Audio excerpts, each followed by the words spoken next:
ഓം നമ ശിവായ. ജ്യോതിഷ ചന്ദ്രികയിലേക്ക് എല്ലാവർക്കും ഹൃദ്യമായ സ്വാഗതം. ഇന്നത്തെ അധ്യായത്തിലൂടെ പറയുന്നത് പുണർതം നാളുകാരുടെ സമ്പൂർണ്ണ ഫലത്തെക്കുറിച്ചാണ്. പുണർതം നാളുകാരെന്ന് പറയുന്നത് ആചാരങ്ങളിലും അനുഷ്ഠാനങ്ങളിലും എല്ലാം തന്നെ വളരെയധികം താല്പര്യമുള്ളവരാണ്. ഈശ്വര വിശ്വാസികളും അതുപോലെ തന്നെ മതനിഷ്ഠയുള്ളവരുമാണ്. ഇവരുടെ അഭിപ്രായങ്ങളെല്ലാം തന്നെ മിക്കവാറും മാറി മാറി വരുന്നതാണ്. എന്നാൽ ഇവരുടെ രീതികളെക്കുറിച്ച് ഇവരുടെ ഉറ്റ സുഹൃത്തുക്കൾക്ക് പോലും മനസ്സിലാക്കുവാൻ സാധിക്കാത്ത രീതിയിലായിരിക്കും ഇവരുടെ സ്വഭാവ രീതികളെന്ന് പറയുന്നത്. ഇവരുടെ സവിശേഷതകളെന്ന് പറയുന്നത് ഇവർ സ്വന്തം അധ്വാനത്തിലൂടെ മാത്രമേ ഉയർന്നു വരികയുള്ളൂ. എന്നാൽ ഇവർക്ക് ജീവിതത്തിലെ വളരെയധികം ദുഃഖങ്ങളും കഷ്ടപ്പാടുകളും എല്ലാം തന്നെ വരുന്ന കാലഘട്ടമുണ്ട്. അവയെല്ലാം തന്നെ തരണം ചെയ്യുവാനും സഹിക്കുവാനും ഇവർക്ക് കഴിവുള്ളവരാണ്. എന്നാൽ ഇവരെല്ലാം തന്നെ വളരെ കർമ്മനിരതരും അതുപോലെ തന്നെ പ്രവർത്തന മേഖലകളിൽ ഇവർ മികവ് തെളിയിക്കുന്നവരുമാണ്. ഏത് ജോലി ഇവരെ ഏൽപ്പിച്ചാലും അത് വിജയപ്രദമാക്കുന്നതിന് ഇവർക്ക് വളരെ എളുപ്പത്തിൽ കഴിയുന്നവരാണ്. എന്നാൽ മറ്റുള്ളവരോട് വളരെയധികം സ്നേഹവും സഹായ ഇവർക്കുള്ളതാണ്. അവർക്ക് എല്ലാം തന്നെ ഇവരോട് വളരെയധികം, അഥവാ ബന്ധുമിത്രാദികൾക്ക് ഇവരോട് വളരെയധികം മികവുള്ളവരാണ്, മതിപ്പ് ഉള്ളവരാണ്. ഇവർ ബന്ധുക്കൾക്ക് വേണ്ടി എല്ലാവിധ സഹായങ്ങളും ചെയ്യുകയും അവരിൽ നിന്നും അത്രയും തന്നെ സഹായങ്ങൾ ഇവർക്ക് ലഭിക്കുകയുമില്ല. എന്നാൽ ഇവരുടെ ജീവിതകാലം മുഴുവനും ഇവർ നല്ല കഠിന അധ്വാനികളായിട്ട് കഠിനമായിട്ടുള്ള ജോലികൾ ചെയ്യുകയും അത് മറ്റുള്ളവരുടെ ഉയർച്ചയ്ക്ക് വേണ്ടിയും മറ്റുള്ളവർക്ക് വേണ്ടിയുമാണ് ഇവർ കൂടുതലും വിനിയോഗിക്കുന്നത്. എന്നാൽ ഇവരുടെ ജീവിതത്തിന് ഇവർക്ക് വേണ്ടി മാത്രമായിട്ട് ഇവർ ഒന്നും തന്നെ സമ്പാദിക്കുന്നില്ല എന്നുള്ളത് ചില പുണർതം നാളുകാരുടെ ഒരു സവിശേഷതയാണ്. ഈ പുണർതം നാളുകാർ പുണർതം, വിശാഖം, പൂരുരുട്ടാതി ഇത് അനുജന്മ നാളുകാരാണ്, നക്ഷത്രങ്ങളാണ്. ഈ അനുജന്മ നക്ഷത്രങ്ങളിൽ ഇവർ വിഷ്ണു ക്ഷേത്രത്തിൽ പോയി ഭജനമിരിക്കുകയോ പ്രാർത്ഥിക്കുകയോ ചെയ്യുന്നത് ഇവരുടെ ജീവിത തടസ്സങ്ങളെല്ലാം തന്നെ മാറി നല്ല അഭിവൃദ്ധിയിലേക്ക് വരികയും ചെയ്യുന്നതാണ്. ഇവരുടെ ജീവിതത്തിൽ വളരെയധികം ദുഃഖങ്ങൾ ഉണ്ടാകുന്ന സന്ദർഭങ്ങളുണ്ടാകും. അവയെല്ലാം തന്നെ സഹിക്കുവാനുള്ള ഒരു തൻ്റെ ഇടം ഇവർക്ക് ഉണ്ടായിരിക്കുന്നതാണ്. എന്നാൽ ഇവരുടെ പ്രത്യേകത എന്ന് പറയുന്നത് ഇവർക്ക് പുണർതവും അതുപോലെ തന്നെ വ്യാഴാഴ്ചയും വരുന്ന ദിവസങ്ങളിൽ ഇവർ വിഷ്ണു ക്ഷേത്രത്തിൽ പോയി വ്രതാനുഷ്ഠാനങ്ങളിൽ പങ്കുകൊള്ളുന്നത് ഇവരുടെ ജീവിതത്തിൻ്റെ തടസ്സങ്ങൾ മാറിക്കിട്ടുന്നതിന് വളരെയധികം ഗുണകരമാണ്.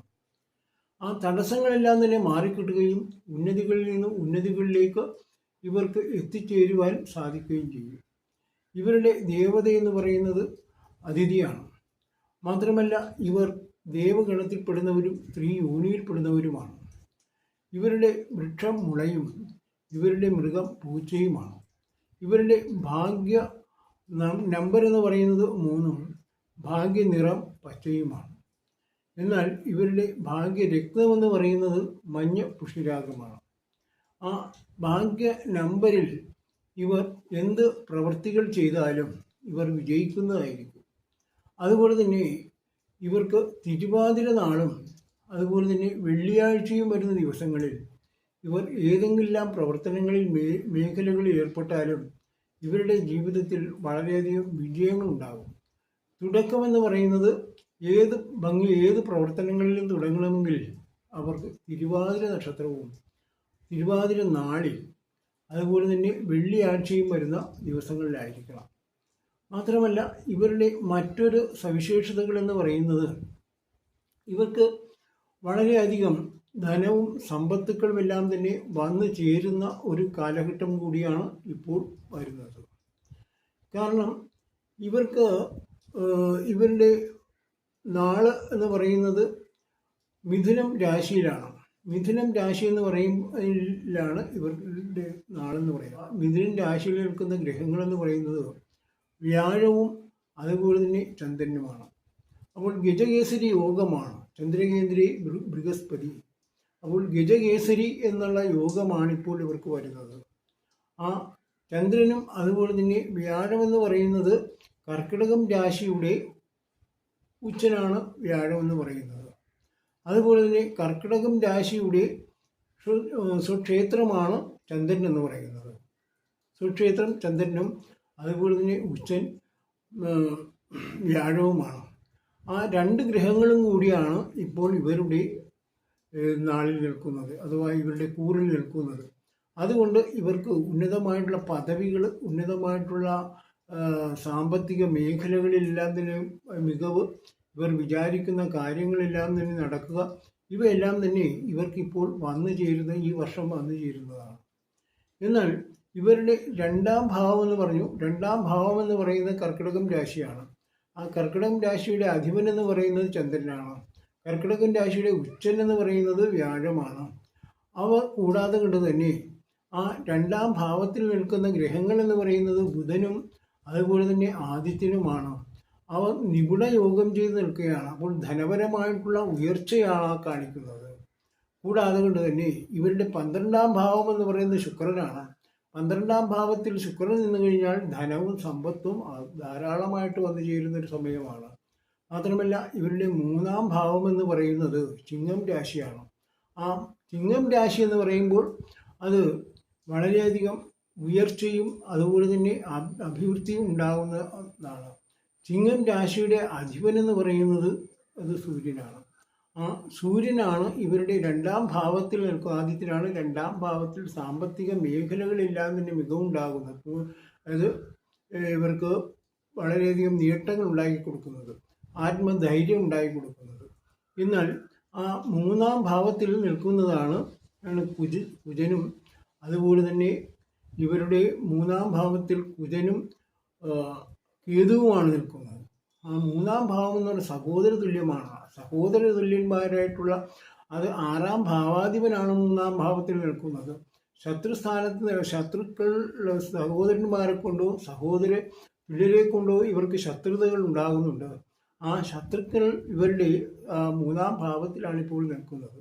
അതുകൂടാതെ കൊണ്ട് തന്നെ ഇവരുടെ 4ാം ഭാവത്തെ, അത് ആ ശത്രുക്കൾ വളരെയധികം കഠിനമല്ല, ആ കഠിനമായിട്ടുള്ള ശത്രുതയെല്ലാം തന്നെ മാറി ഇപ്പോൾ അവർ മയത്തിലാണ് നിൽക്കുന്നത്. കാരണം അവിടെ കേതുവാണ് വന്ന് നിൽക്കുന്നത്.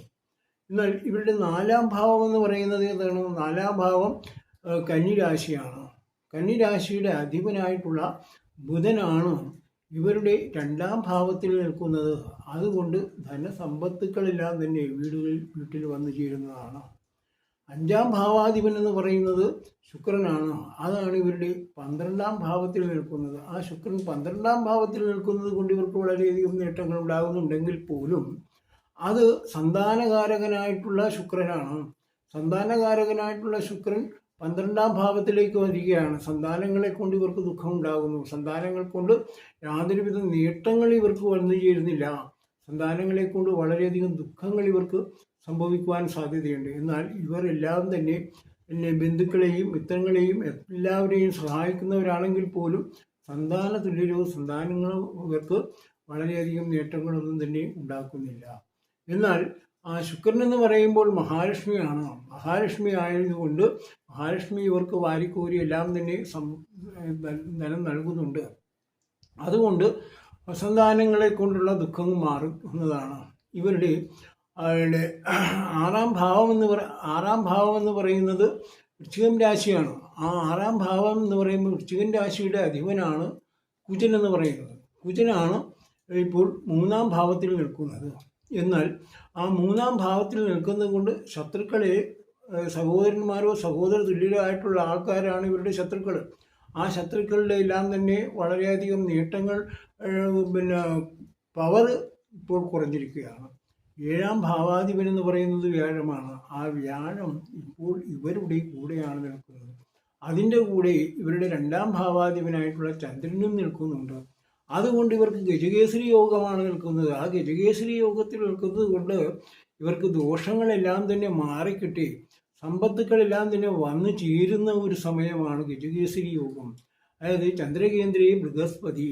ചന്ദ്രൻ്റെ കേന്ദ്രഭാവങ്ങളിൽ, ചന്ദ്രനോടൊപ്പമോ ചന്ദ്രൻ്റെ കേന്ദ്രഭാവങ്ങളിലോ വ്യാഴം നിൽക്കും. ബൃഹസ്പതി വ്യാഴം നിൽക്കുകയാണെങ്കിൽ അത് വളരെയധികം നേട്ടമാണ്. അത് വളരെ അപൂർവങ്ങളിൽ അപൂർവമായിട്ടേ അങ്ങനെ വരാറുള്ളൂ. അതുകൊണ്ട് അവർക്കിപ്പോൾ സാമ്പത്തികപരമായിട്ടുള്ള എല്ലാവിധ അഭിവൃദ്ധിയും ഉണ്ടാകും. എന്നാൽ ഇവരുടെ കർമാധിപൻ എന്ന് ഇവരുടെ 8ാം ഭാവാധിപൻ എന്ന് പറയുന്നത് തടസ്സങ്ങളെല്ലാം ഉണ്ടാക്കുന്നത് ശനീശ്വരനാണ്. ശനീശ്വരൻ 10ാം ഭാവത്തിൽ ഇവരുടെ കർമ്മരംഗത്തിലേക്ക് മാറി നിൽക്കുകയാണ്. അതുകൊണ്ട് ഇവർക്ക് കണ്ടകശനി സമയമാണ്. ആ കണ്ടകശനി സമയം എന്ന് പറഞ്ഞാൽ ഇപ്പോൾ തുടങ്ങുന്നതാണ്. അത് തുടങ്ങുന്നത് 29/3/2025 മുതൽ 29/5/2027 വരെയാണ് കണ്ടകശനി. ആ കണ്ടകശനി വലിയ കാര്യമില്ല. കാരണം എന്താണ്? ശനി വ്യാഴക്ഷേത്രത്തിൽ നിൽക്കുകയാണ്. വ്യാഴക്ഷേത്രത്തിൽ നിൽക്കുന്നതുകൊണ്ട് ശനിയെ കൊണ്ട് യാതൊരുവിധ ദോഷങ്ങളും ഭഗവാൻ സമ്മതിക്കുകയില്ല. അതുകൊണ്ട് ഇവർക്ക് കണ്ടകശനി വളരെയധികം ഉണ്ടാകുമെന്ന് പറയാൻ സാധ്യമല്ല. ഇനി മാത്രമല്ല, ഇവരുടെ 9ാം ഭാവത്തിൽ നിൽക്കുന്നത് രാഹുവാണ്. ആ രാഹു 10ാം ഭാവത്തിൽ നിന്ന് 9ാം ഭാവത്തിലേക്ക് വന്നിരിക്കുകയാണ്. അത് ഭാഗ്യസ്ഥാനത്താണ് രാഹു വന്നിരിക്കുന്നത്. അതുകൊണ്ട് രാഹുവിന് വേണ്ടുന്ന രാഹു പൂജ ചെയ്യുക. അതുപോലെ തന്നെ കണ്ടകശനിയുടെ ദോഷങ്ങൾ, ചെറിയ ദോഷങ്ങളെ ഉണ്ടാകുള്ളൂ. അത് മാറുന്നതിന് വേണ്ടി എന്താ ചെയ്യേണ്ടത്? 1/2 ഗ്രാം ഇന്ദ്രനീലം രത്നം വാങ്ങി 1 ഗ്രാം സ്വർണത്തിൻ്റെ മോതിരത്തിലാക്കി വലത് കൈയുടെ നടുവിരലിൽ അണിയുക. എന്നിട്ട് ശനീശ്വരനെ എന്നും പ്രാർത്ഥിക്കുക. അതുപോലെ തന്നെ അപ്പോൾ ആ കർമ്മരംഗങ്ങളിലുള്ള തടസ്സങ്ങളെല്ലാം തന്നെ മാറി അഭിവൃദ്ധി ഉണ്ടാകുന്നതാണ്. ഇവരുടെ 11ാം ഭാവം എന്ന് പറയുന്നതാണ് കുജനാണ്. അത് ധനസ്ഥാനമാണ്. അതുപോലെ തന്നെ സമ്പത്തുക്കളെല്ലാം തന്നെ വരുന്നതാണ്. ആ 11ാം ഭാവം എന്ന് പറയുന്നത്, ആ 11ാം ഭാവാധിപൻ നിൽക്കുന്നത് 3ലാണ്. അതുപോലെ തന്നെ 12ാം ഭാവം എന്ന് പറയുന്നത് ഇതാണ് ഇടവം രാശിയാണ്. ആ 12ാം ഭാവത്തിലാണ് ഇപ്പോൾ ശുക്രൻ നിൽക്കുന്നത്. അതുകൊണ്ട് ഇവർക്ക് സാമ്പത്തികപരമായിട്ടുള്ള എല്ലാവിധ സമ്പത്തുക്കളും ഐശ്വര്യവും ഗുണവും എല്ലാം തന്നെ കണ്ടകശനിയെല്ലാം ഭഗവാൻ മാറ്റിക്കളയും. അതുകൊണ്ട് ഇവയെല്ലാം തന്നെ ഇവർക്ക് വന്നു ചേരും എന്നുള്ളതിൽ യാതൊരുവിധ തർക്കവുമില്ല. ഇത്രയും പറഞ്ഞുകൊണ്ട് ഇന്നത്തെ അധ്യായം അവസാനിപ്പിക്കുന്നു. നന്ദി, നമസ്കാരം. ഈ വൈക്കത്തപ്പൻ്റെ കൃപ എല്ലാവർക്കും ഉണ്ടാകട്ടെ എന്ന് പ്രാർത്ഥിച്ചുകൊണ്ട് നിർത്തുന്നു.